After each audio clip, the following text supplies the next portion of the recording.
നമ്മളിന്ന് ഡിസ്കസ് ചെയ്യാൻ പോകുന്നത് ഇഗ്നോ എക്സാമിന് മുന്നേ ആയിട്ട് നമ്മൾ അറിയേണ്ട കുറച്ച് കാര്യങ്ങളാണ്. ഇഗ്നോ എക്സാമിന് ഏത് ലാംഗ്വേജ് ചൂസ് ചെയ്യാമെന്ന് എല്ലാവരും ചോദിക്കുന്ന ചോദ്യമാണ്. നമ്മൾ ഏതാണോ നമ്മൾ മീഡിയം കൊടുത്തില്ല, ഇംഗ്ലീഷോ അല്ലെങ്കിൽ ഹിന്ദിയോ മീഡിയത്തിൽ മാത്രമേ നമുക്ക് എക്സാം എഴുതാൻ പറ്റുള്ളൂ. കോമൺലി എല്ലാവരും ചൂസ് ചെയ്യുന്ന മീഡിയം ഇംഗ്ലീഷാണ്. സോ നമുക്ക് മലയാളത്തിൽ എഴുതാൻ ഓപ്ഷൻ ഇല്ല. അത് ചോദിച്ചാൽ ആരും വിളിക്കേണ്ട, അങ്ങനെ ഒരു ഓപ്ഷൻ ഇല്ല കേട്ടോ. ഒത്തിരി പേര് മെസ്സേജ് അയക്കും വിളിക്കുകയും ചെയ്യുന്ന കാര്യമാണ്. മലയാളത്തിൽ എഴുതാൻ പറ്റും, ഓപ്ഷൻ ഇല്ല. നമുക്ക് ഇംഗ്ലീഷോ അല്ലെങ്കിൽ ഹിന്ദിയിലോ എഴുതാൻ പറ്റുള്ളൂ.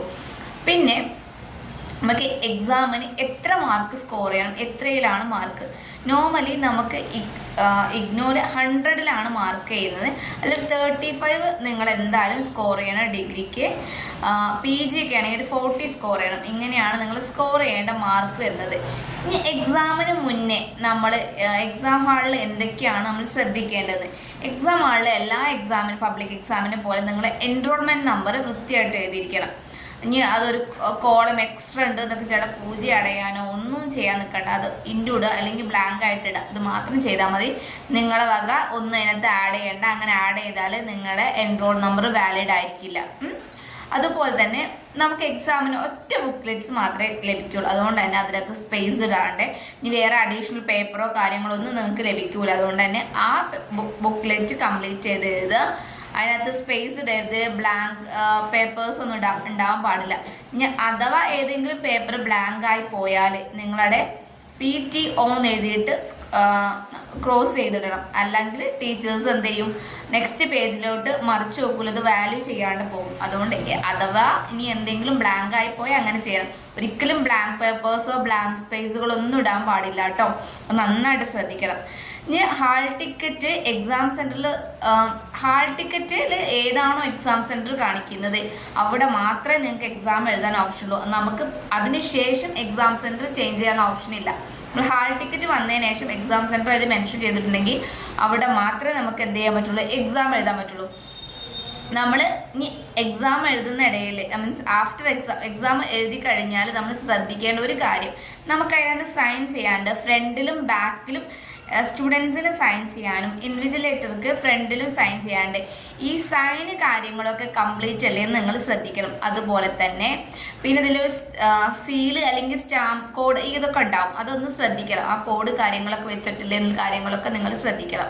ഇനി നിങ്ങൾക്ക് ഡിസബിലിറ്റി ഉള്ള സ്റ്റുഡൻസ് ആണെങ്കിൽ അറ്റ് മൊമെന്റ് വന്നിട്ട് എനിക്ക് സ്ക്രൈബ് വേണം പറഞ്ഞിട്ട് കാര്യമില്ല. നിങ്ങൾക്ക് സ്ക്രൈബോ അല്ലെങ്കിൽ എഴുതുന്ന ആളോ വേണമെങ്കിൽ നിങ്ങൾ ആദ്യം തന്നെ നിങ്ങളുടെ റീജിയണൽ സെൻറ്ററിൽ കോൺടാക്ട് ചെയ്തിട്ട് അതിൻ്റെ അപ്രൂവൽ വാങ്ങിക്കഴിഞ്ഞാൽ മാത്രമേ നിങ്ങൾക്ക് സ്റ്റഡി സെൻറ്ററിൽ സ്ക്രൈബിനെ വെച്ച് എക്സാം എഴുതാനുള്ള ഓപ്ഷനുള്ളൂ. എക്സാമിൻ്റെ നമുക്ക് ഹാൾ ടിക്കറ്റും കാര്യങ്ങളൊക്കെ കിട്ടിയതിന് ശേഷം എനിക്ക് സ്ക്രൈബ് വേണം, ഞാൻ അങ്ങനെയാണ്, എനിക്ക് ഡിസേബിൾ ആണെന്നൊക്കെ പറഞ്ഞ് വന്നിട്ട് നമ്മുടെ എക്സാംസ് ഹാളിൽ നിങ്ങൾ ആരെ കൊണ്ടുവന്നിട്ടും കാര്യമില്ല. കാരണം റീജിയണൽ സെൻറ്ററിൽ നിന്ന് അപ്രൂവൽ കിട്ടാതെ ആരെയും അതിനോട്ട് അലോ ചെയ്യുന്നതല്ല. നോർമലി എല്ലാ എക്സാമിനും പ്രോപ്പർ ടൈമിൽ നമ്മൾ എക്സാം ഹാളിൽ എത്തണം. അല്ലാതെ നമ്മൾ ലേറ്റ് ആയി കഴിഞ്ഞാലൊന്നും എക്സാം ഹാളിൽ അലോ ചെയ്യൂല. പിന്നെ വാലിഡ് ആയിട്ടുള്ള ID കാർഡ്, നമുക്ക് ഇഗ്നോന്ന് പ്രൊവൈഡ് ചെയ്യുന്ന ID കാർഡ് മസ്റ്റായിട്ടും നിങ്ങൾ കൊണ്ടുവരണം. ഇനി ബൈ ചാൻസ് അത് വിട്ടുപോയാൽ നിങ്ങളുടെ ഫോട്ടോ അടങ്ങിയ നിങ്ങളുടെ ID പ്രൂഫ് നമുക്ക് സബ്മിറ്റ് ചെയ്യാവുന്നതാണ്. ബട്ട് അതിനൊന്നും നിൽക്കരുത്. നിങ്ങൾക്ക് എന്താണെങ്കിലും എക്സാമിന് പോകുമ്പോൾ അറിയേണ്ട കാര്യമാണ് ഹാൾ ടിക്കറ്റിൻ്റെ കൂടെ തന്നെ ID കാർഡും കൊണ്ടുപോകുക എന്നുള്ളത്. അത് രണ്ടും നിങ്ങൾ പ്രോപ്പറായിട്ട് എടുത്തു വെക്കണം. ഇനി എന്തെങ്കിലും നിങ്ങൾ മിസ്സായി പോകുക ഇങ്ങനെ എന്തെങ്കിലും സംഭവിക്കുകയാണെങ്കിൽ നിങ്ങളെ ഫോട്ടോ ഉള്ള ID പ്രൂഫ് ഏതാണോ കയ്യിലുള്ള അത് കീപ്പ് ചെയ്യണം. പിന്നെ നമുക്ക് പറയുന്നത് ഇലക്ട്രോണിക് എക്യുപ്മെൻറ്റ്സ് ഒന്നും നമ്മൾ അലോ ചെയ്യുന്നതല്ല. ഇപ്പോൾ ചില മാത്സ് ഒക്കെ ആണെങ്കിൽ സയൻറ്റിഫിക് കാൽക്കുലേറ്റേഴ്സ് ഒക്കെ ചില സെൻറ്റേഴ്സിൽ അലോ ചെയ്യുള്ളൂ, ചിലവരത് അലോ ചെയ്യൂല. അങ്ങനത്തെ സെൻറ്റേഴ്സിൽ നിങ്ങൾ നോർമൽ കാൽക്കുലേറ്റർ കൊണ്ടുപോകാൻ ശ്രമിക്കുക. മൊബൈൽ ഫോൺ അങ്ങനത്തെ സാധനങ്ങളൊന്നും അലോ ചെയ്യൂല. അപ്പോൾ അതൊന്നും നമ്മൾ എക്സാം ഹാളിലോട്ട് കൊണ്ടുപോകാൻ ശ്രമിക്കരുത്. അത് നിങ്ങളെ പിന്നെ അവിടുന്ന് എക്സാം എഴുതാൻ സമ്മതിക്കാതാവും. അതുകൊണ്ട് സയൻറ്റിഫിക് കാൽക്കുലേറ്റേഴ്സ് പോലും ചില സെൻറ്ററിലേ അലോ ചെയ്യുള്ളൂ. അപ്പോൾ അത് ശ്രദ്ധിക്കണം. പിന്നെ നമുക്കിനി ഒന്നും പഠിച്ചില്ല, ഒന്നും എക്സാം ക്വസ്റ്റ്യൻ പേപ്പർ കണ്ടിട്ട് ഒന്നും എനിക്ക് മനസ്സിലാവുന്നില്ല എന്ന് പറഞ്ഞാലും അറ്റ് എ ടൈം നമുക്ക് ഇറങ്ങിപ്പോകാൻ കഴിയില്ല. മിനിമം 1 hour മസ്റ്റായിട്ടും അവിടെ ഇരിക്കണം. പിന്നെ എക്സാം എഴുതി കഴിഞ്ഞാൽ മസ്റ്റായിട്ടും നിങ്ങൾ ആൻസർ ഷീറ്റ് അവിടെ ഏൽപ്പിച്ചിട്ട് വേണം പോകാൻ. അല്ലാണ്ട് അത് സബ്മിറ്റ് ചെയ്യാണ്ട് പോയി കഴിഞ്ഞാൽ അത് കേസും കാര്യങ്ങളൊക്കെ ആവും. അപ്പോൾ ഇത്രയും കാര്യങ്ങൾ നിങ്ങൾ ശ്രദ്ധിക്കണം. ഇനി എക്സാം റിലേറ്റഡ് ആയിട്ട് എന്ത് ഡൗട്ട് കാര്യങ്ങളുണ്ടെങ്കിലും താഴെ നമ്പർ കൊടുക്കുന്നുണ്ട്, അതിനകത്ത് വാട്സപ്പ് ചെയ്യുകയോ കോൾ ചെയ്യുകയോ ചെയ്താൽ നമ്മൾ ക്ലിയർ ചെയ്ത് തരുന്നതാണ്.